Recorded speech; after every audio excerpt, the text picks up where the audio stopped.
Which way? Part 3. The most important question is, what must I do to be in the way of life? God provides clear, distinct, and direct answers to this question in His Word. In Proverbs 10 and verse 17, Solomon explains, "He is in the way of life that keepeth instruction, but he that refuseth reproof erreth." So, it's actually very simple and can be summed up in one word: obedience.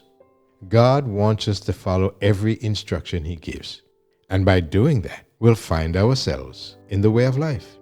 Solomon continues this thought in chapter 4 and verse 13.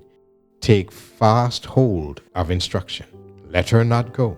Keep her, for she is thy life." In other words, God's instruction for us is so vital to salvation that we must hold on to it as a man clings to a life raft in a raging sea, for without it he shall surely perish. Then in Matthew chapter 7 verses 13 through 14, God identifies exactly what He wants us to do. "Enter ye into the strait gate, for wide is the gate and broad is the way that leadeth to destruction, and many there be which go in thereat. Because strait is the gate, and narrow is the way which leadeth unto life, and few there be that find it." In other words, don't follow the majority and the world's teachings, for if we do, then we are in the way of death. Remember Noah? All except his family chose the broad way and laughed and scoffed at him for building a huge ark in a land where it never rained. But although the truth he preached was unpopular, he endured, and in the end, only he and his family were saved, and everyone else was lost.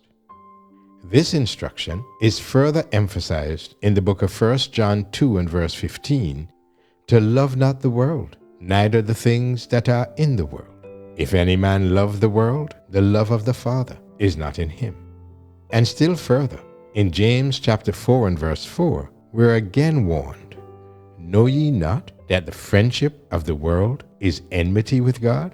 Whosoever therefore will be a friend of the world is the enemy of God."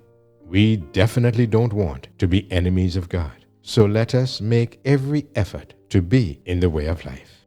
Visit blessingsanew.com, where you can explore the breadth and the depth of the Bible and watch the Great Controversy video series, which will put all these things into perspective. May the Lord be praised.